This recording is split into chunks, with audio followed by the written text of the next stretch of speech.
और 56 इंच का सीना भी इसका फर्जी है।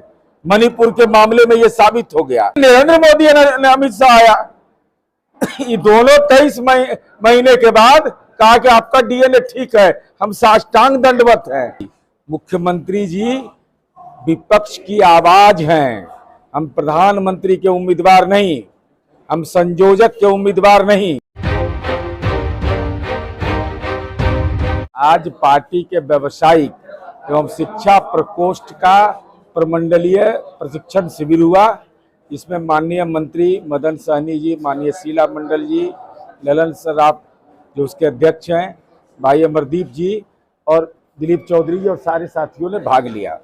महत्वपूर्ण विषय यह है कि यह प्रशिक्षण शिविर राज्य में माननीय मुख्यमंत्री जी की उपलब्धि, मुख्यमंत्री जी विपक्ष की आवाज हैं, हम प्रधानमंत्री के उम्मीदवार नहीं, हम संयोजक के उम्मीदवार नहीं, हम हैं विपक्ष की आवाज।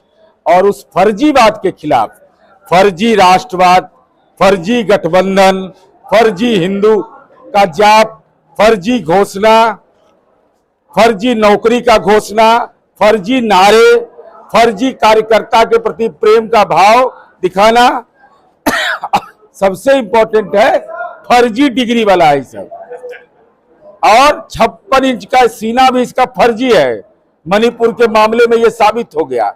और एनडीए जो ये है, इसका जो डीएनए है वो फर्जीवार का फला का है, तो उसी का उद्भेदन कर रहे थे। डीएनए के वजह से आपके तो याद आ गया हमें पुराना बात जो डीएनए का। हाँ एकदम सही ना, नहीं ये नरेंद्र मोदी ने अमित शाह आया, ये दोनों 23 महीने के बाद कहा कि आपका डीएनए ठीक है, हम साष्टांग दंडवत हैं। और सीबीआई, ईडी और आईटी के रहते हुए देश में उदाहरण है। हमारे पीठ में छुरा मारा था, हमने कलेजा में राजनीति में छुरा मारा, कहा कि देखो हम महागठबंधन बना करके देश को दिशा देंगे। क्या ये बात सच है कि मुख्यमंत्री जी नाराज चल रहे हैं महागठबंधन की बैठक में? मुख्यमंत्री जी स्वतंत्रता सेनानी के बेटा है, नाम है इंडिया। भाजपा वाला बताइए, मोदी जी बोले थे वोट फॉर इंडिया, उगलो तो आंधर निगलो तो कोड़ी। बताओ मोदी, वोट फॉर इंडिया बोले हो तब वोट फॉर इंडिया के लिए वोट मांगने के मैदान छोड़ के भागिए। अब तो इंडिया का पेटेंट हमारे पास है, आप कहाँ आ रहे हैं? मेरे अंगने में तेरा क्या काम है? इस प्रकार मणिपुर की घटनाएं हुई और आप यही बता रहे हैं कि नरेंद्र मोदी जी संज्ञान में उनके नहीं आया, 80 दिन बाद आया, 1 मिनट की वार्ता के बाद चले गए। ये पूरी प्रकरण की रुचि क्या कुछ दिख रहा है?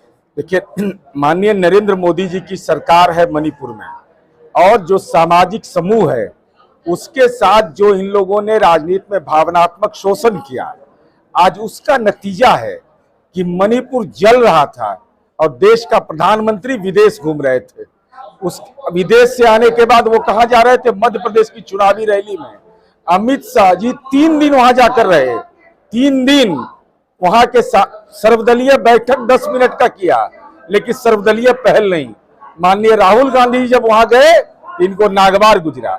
तो हम लोगों ने पार्लियामेंट में, हमारी पार्टी ने साफ तौर पर बाहर में, हमारे राष्ट्रीय अध्यक्ष ललन बाबू ने कहा कि भाई आपको क्या हो गया है? मणिपुर राष्ट्रीय सुरक्षा का विषय है, देश का मुकुट है, और वहां के लोग पलायन कर रहे हैं, पहाड़ में जा रहे हैं। और यह केवल यह नहीं है कि 2 वीडियो जारी हुआ है, वहां के विधायकों ने परसों कहा, 10 विधायकों ने मांग किया है और कहा कि 5 ऐसा और वीडियो है। हथियार लूटे जा रहे हैं, हथियार लूटे गए। माने यह क्या स्थिति बना करके वहां रख दिया? हथियार लूटे जा रहे हैं, जो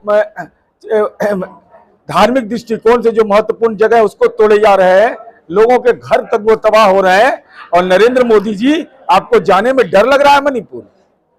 आप कह रहे हैं कि देश शर्मसार है। अरे आपसे शर्मसार है कि 56 इंच का सीना ही फर्जी था, इसको हिम्मत मणिपुर जाने का नहीं हो रहा है। 25 लाख की आबादी है, वहां के विभिन्न सामाजिक समूहों से बात करिए, तमाम राजनीतिक पार्टियों का सलाह लीजिए। और श्रेय लेने के चलते आपने मणिपुर को बर्बाद कर दिया। और लोकनायक जयप्रकाश नारायण ने अपने जीवन काल में जिस बात की चिंता की थी कि मणिपुर आज न कल परेशानी में पड़ेगा, आज उस महापुरुष के बयान चरितार्थ साबित हो रहे हैं। वहाँ के मुख्यमंत्री का बयान है कि सैकड़ों घटना ऐसी होती है, क्या हुआ है? निर्लज्ज है, निर्लज्ज है वहां का मुख्यमंत्री। अब बेशर्म है देश का प्रधानमंत्री। अभी अगर दूसरे राज्य में ऐसी घटना होती तो इनके मुंह में जीवा में कड़वा वाणी निकलता। 56 इंच का सीना पर बीरेंद्र सिंह को बर्खास्त क्यों नहीं करता है? कितने मां बहनों की इज्जत लूटी जाती रहेगी, तब नरेंद्र मोदी तुम्हारा दिमाग खुलेगा?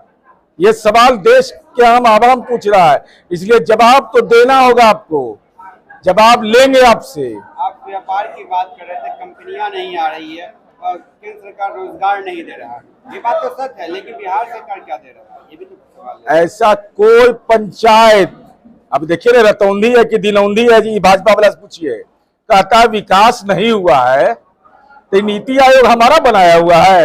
आज तो नीति आयोग ने कह दिया कि गरीबी दूर करने में देश में सबसे अव्वल बिहार है। कि भाजपा के नेता को राजनीतिक रतौंधी है, ये राजनीतिक दिनौंधी है, कहता विकास नहीं हुआ। तो विकास नहीं हुआ तो हुआ कैसे? अब कह क्या रहे हैं कि केंद्र के सहयोग से, लज्जा नहीं लगता है बोलने में? लज्जा नहीं लग रहा है? पिछड़े वर्ग की छात्रवृत्ति अति पिछड़ा का कक्षा 1 से 8 तक खत्म कर दिया आपने। जगजीवन राम छात्रावास योजना आपने बंद कर दिया। आपने बिहार के साथ इतना बड़ा जुर्म किया कि जो देश के सामाजिक समूह के, विभिन्न सामाजिक समूह के हैं, उनका शिक्षा का अधिकार छीन रहे हैं। अल्पसंख्यक छात्रों में आपने कैप लगा दिया और 10% जिनको आरक्षण दिया है उनको स्कॉलरशिप देने में राजनीति में ना नहीं याद आता है। क्या नहीं बोलते नरेंद्र मोदी जी? और फर्जी राष्ट्रवादी है ना नीतीश कुमार, स्वतंत्रता सेनानी के तीसरी पीढ़ी को 2% नौकरियों में आरक्षण देते हैं। अगर ये राष्ट्रवादी है तो केंद्र सरकार की सेवाओं में क्यों नहीं देता है? और अंतिम सवाल है मेरा, अग्निवीर जो देश भारत मां के सपूत के साथ यह अन्याय कर रहा है, नरेंद्र मोदी 24 में आप हटिएगा तो आपको पेंशन, राजनीति में अनुकंपा का लाभ, और भारत मां का सपूत शहीद हो जाएगा अग्निवीर तो उसको पेंशन नहीं, उसको अनुकंपा का लाभ नहीं, और उसकी नौकरी 4 साल, और नरेंद्र मोदी आपकी नौकरी 5 साल। भारत मां के सपूत को ही छला है। सर, बात आपने अग्निवीर की है, बात शिक्षक की क्यों ना हो? डोमिसाइल नीति क्यों नहीं लागू? नहीं, डोमिसाइल नीति पर कितने लोग आवेदक आए जरा देख लीजिए ना। लोग नहीं, आप पहले पूरी बात समझिए। डोमिसाइल के सवाल पर जो लोग बोलते हैं उनको भारत के संविधान पर नहीं भरोसा है। तो बिहार के लोग बाहर नहीं जाएं? तो बिहार का लोग रेलवे में नौकरी नहीं करे? भाई हमारे युवक इतने प्रतिभावान हैं। नहीं, हम कह रहे हैं स्टेट गवर्नमेंट का। स्टेट गवर्नमेंट में कितना बीपीएससी में आवेदन आया? 12% भी आवेदन नहीं आया बाहर के राज्यों का। इसकी बहाली होगी? ये भ्रम का बादल वो लोग पैदा कर रहे हैं, भारतीय जनता पार्टी कर रही है। उनको यह बताना चाहिए कि हम लोगों ने जो बहाली किया 18 में, 19 में, 20 में 84,000, 89,000 और 91,000, उसका वेतन तक स्वीकृत नहीं किया भारत सरकार ने, जिन शिक्षक हम अपने खजाने से दे रहे हैं। और यह भी जान जाइए, शिक्षकों की संख्या भी भारत सरकार ने निर्धारित कर दिया, कहा कि आप इससे ज्यादा करिए तो आप जानिए। उससे भी बड़ा अन्याय हमारे साथ यह कर रहा है कि समग्र शिक्षा अभियान में जो कमिटेड राशि होता है वो अभी हमको नहीं दे रहा है। अभी प्रवचन कर रहे डोमिसाइल का, हिंदुओं को नौकरी दो ना, कितना हिंदू को नौकरी दिया। और ऐसा कोई पंचायत नहीं है जहां नीतीश कुमार जी के कार्यकाल में नियोजन के अवसर नहीं हुए हैं। ऐसा कोई पंचायत नहीं है। नहीं, जिस समय हम लोगों ने शिक्षकों को नियुक्त किया था वह ऐसा दौर था, उस इतिहास को याद रखना चाहिए कि बिहार में ट्रेनिंग स्कूल बंद थे। और आप लोग इस बात के गवाह हैं कि ट्रेनिंग स्कूल बंद था। भारत सरकार का मापदंड था कि जो ट्रेंड रहेंगे उन्हीं को टीचर बहाल करिए आप। तो माननीय मुख्यमंत्री जी ने, चूंकि बहाली की प्रक्रिया में अब हम ट्रेनिंग स्कूल खोलते, ट्रेनिंग स्कूल का लेक्चरर बहाल करते, हम लोगों को ट्रेनिंग देते, तब परीक्षा लेते, स्कूल खुलने का कालखंड हो जाता 7 से 8 साल तक। और माननीय नीतीश कुमार जी ने देश के अंदर पंचायत और नगर, एकमात्र राज्य है हमारा, पंचायत और नगर निकाय की नियमावली बनाई और 60 वर्ष तक, मोदी जी तो 4 वर्ष का नौकरी देते हैं ना, हम 60 वर्ष का दिए। उम्र सीमा को शिथिल किए, राज्यों के लोगों को दिया। अब राज्य का संगठन है, प्राथमिक शिक्षक संगठन है, ये सरकार से संवाद कर रही है, सरकार उन बिंदुओं को देख रही है, लेकिन ये शिक्षक हमारे हैं, इनकी प्रतिभा पर जो सवाल खड़ा करते हैं वही लोग आजकल प्रवचन दे रहे हैं। जो लोग यह कहते थे कि भगवान भी आएंगे तो वेतनमान नहीं देंगे, तो वेतनमान दे दिए ना, अब बिना आपके चाहते हुए वेतनमान दे दिए। जिस दरभंगा में सर आप हैं, यहाँ कानून व्यवस्था को लेकर के बड़ा प्रश्न है, अपराध अधिक बढ़ते जा रहा है, 13 हत्याकांड, कभी गोली फायरिंग जमीन। अब देखिए, पहली बात की अपराध के मामले में अब कौन डेटा के आधार पर आप तात्कालिक घटना पर कह रहे हो तो मैं नहीं कह सकता, लेकिन स्टेट क्राइम ब्यूरो के आंकड़े इस बात के गवाह हैं कि कानून के राज को चुनौती देने की बात जो लोग कहते थे वो आज बिल में है। सब आपराधिक घटना हो सकता है, कौन इनकार करेगा, लेकिन विभिन्न कारण 17 मानक परम अपराध की समीक्षा करते हैं।